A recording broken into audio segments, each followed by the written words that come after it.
నమస్తే. ప్రస్తుతం మనతో పాటు ఉన్నారు సోషల్ యాక్టివిస్ట్ కృష్ణకుమారి గారు. నమస్తే అండి. నమస్తే. చాలా సందర్భాల్లో మనం మాట్లాడుకున్న టాపిక్కే, బట్ రీసెంట్‌గా ఇంకోటి కూడా జరిగింది. యూట్యూబర్ అమ్మాయి. ఈ మధ్య కాలంలో అందరూ ఇన్‌ఫ్లుయెన్సర్స్ అయిపోయారులెండి. ఇంతకుముందు సెలబ్రిటీస్ అంటే చాలా తక్కువ మంది ఉండేవారు. సినిమా వాళ్ళు, రాజకీయ నాయకులు, క్రికెటర్స్ వీళ్ళని మనం సెలబ్రిటీస్ అనేవాళ్ళం. ఈరోజు టీవీలో కనిపించే ప్రతి ఒక్కరు అంటే ఫోన్‌లో కనిపించే ప్రతి ఒక్కరు సెలబ్రిటీనే. ఆ యూట్యూబర్ అమ్మాయి పెళ్లి చేసుకున్నారు. భర్త హెరాస్మెంట్‌లు, సూసైడ్ చేసుకున్నారు. బాధాకరం. అసలిప్పుడు ఆ అమ్మాయి యూట్యూబర్ అయినా కాకపోయినా, ఒక సామాన్య గృహిణి అయినా గానీ, ఇలా భర్త వేధింపులకి దాని ద్వారా వచ్చిన ఏదైతే ఆ ప్రెషర్ బిల్డప్ అయిందో, అవి దానివల్ల సూసైడ్ చేసుకోవటం అన్యాయం. చాలా బాధాకరమే. సరే, అయితే ఇప్పుడు ఇక్కడ విషయం ఏంటి అంటే, ఈ అమ్మాయి యూట్యూబరు. ఈ అమ్మాయికి ఎంతో కొంత ఆదాయం ఉంది. మరి ఇతను వాళ్ళ ఇంట్లో వాళ్ళు చూసి పెళ్లి చేశారో, లేకపోతే ఈ అమ్మాయి ఇష్టపడి పెళ్లి చేసుకుందో, మొత్తానికి పెళ్ళి అయితే అయ్యింది. అతను ఏం చేస్తాడు అనేది కొంచెం తెలియలేదు, వివరాలు తక్కువ ఉన్నాయి. ఇప్పుడు జనరల్గా ఏమనిపిస్తుందంటే, పెళ్లి చేసుకునే వరకు ఇంత పబ్లిక్ ఫిగర్ల మీద ఒక ఫ్యాసినేషన్ ఉంటుంది కదా. ఆ అమ్మాయి యూట్యూబర్ కాబట్టి, బాగా చేస్తుంది కాబట్టి, చూడ్డానికి బాగుంది కాబట్టి, ఇలా రకరకాల కారణాలతోనే ప్రేమిస్తారు, పెళ్లి కూడా చేసుకుంటారు. పెళ్ళైన తర్వాత ఇవే రీజన్స్ వాళ్ళకి ఇబ్బందిగా మారుతాయి. అందుకని ఇప్పటిదాకా నా మనిషి కాదు కాబట్టి అందరూ చూడొచ్చు, ఇప్పుడు నా మనిషి అయింది కాబట్టి నేను ఒక్కడినే చూడాలి. ఇవి ఇలా రకరకాల కారణాలు. కొంతమంది ఏం చేస్తారు అంటే, అసలు ఎంతో ఆదాయం ఉంది అనుకుని పెళ్లి చేసుకున్న తర్వాత, తీరా చూసిన తర్వాత అక్కడ ఏదైనా ఆదాయం తక్కువ ఉందనుకోండి, అది కూడా ఒక కంప్లైంటే.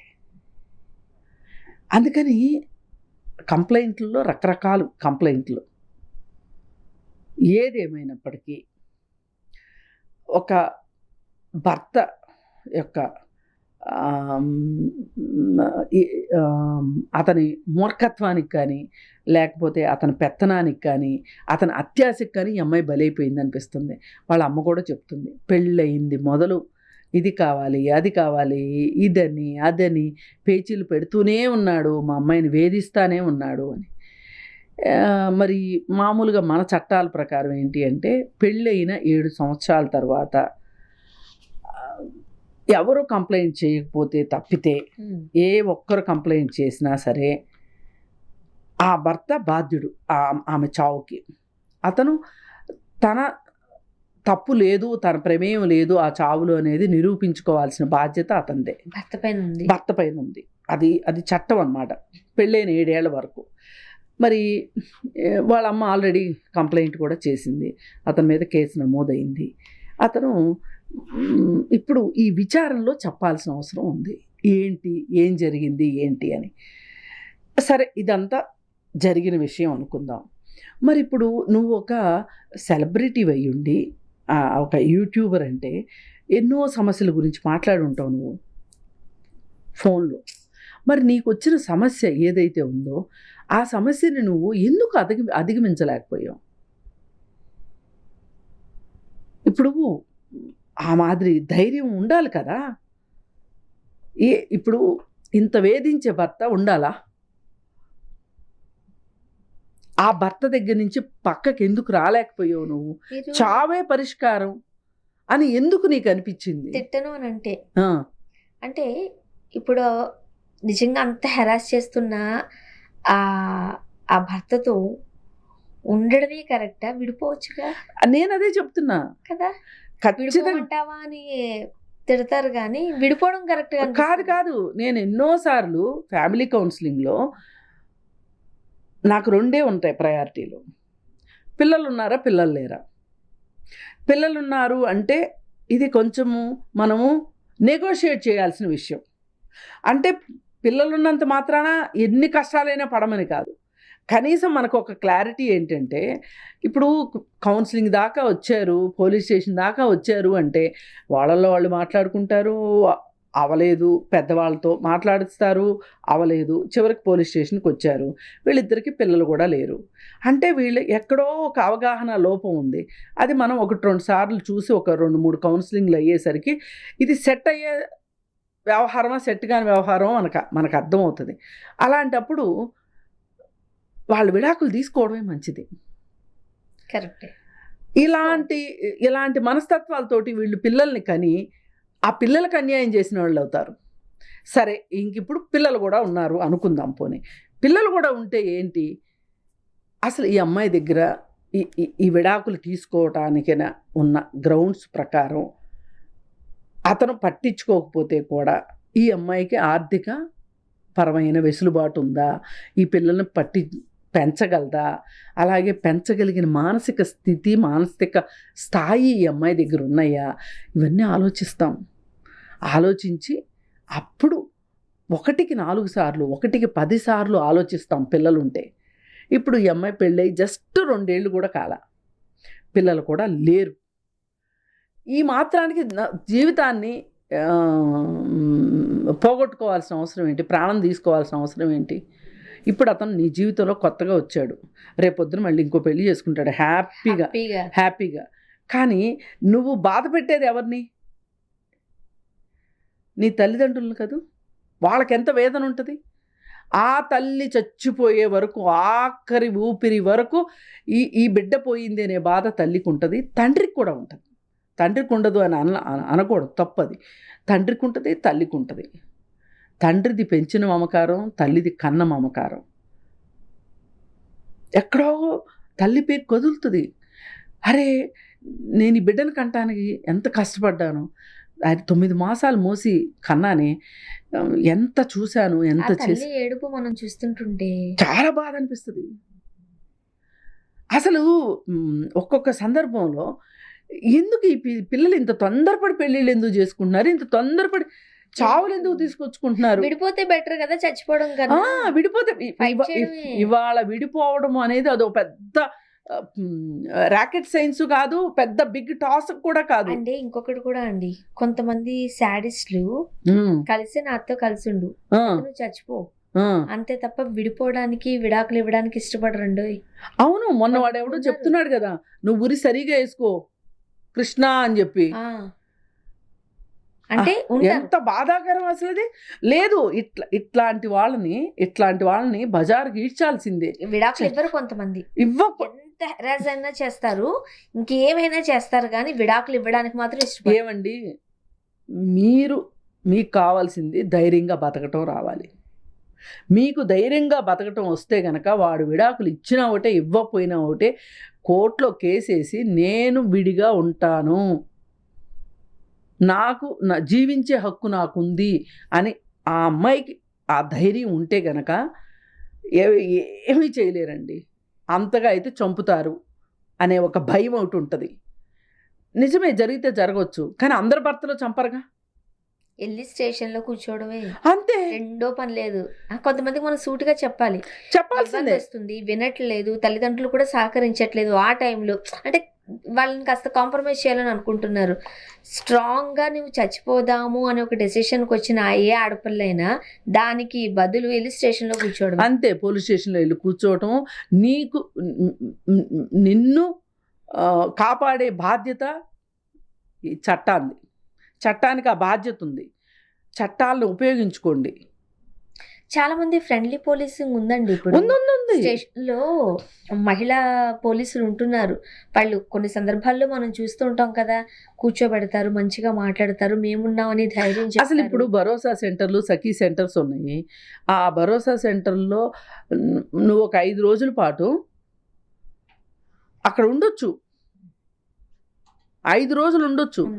అక్కడ బట్టలు కూడా ఉంటాయి, కిచెన్ ఉంటుంది, కౌన్సిలింగ్ రూమ్స్ ఉంటాయి, అక్కడ పడుకోవచ్చు, వాష్రూమ్స్ అన్నీ ఉంటాయి. ఈ 5 రోజులు ఎందుకు అంటే, ఈ 5 రోజుల పాటు ఈ అమ్మాయికి అక్కడ కౌన్సిలింగ్ ఇస్తారు. అలాగే ఆ అమ్మాయి తాలూకు కుటుంబాలకు కూడా కౌన్సిలింగ్ ఇచ్చి ఇంటికి వెళ్ళగలిగే పరిస్థితి ఉంటే ఇంటికి పంపిస్తారు.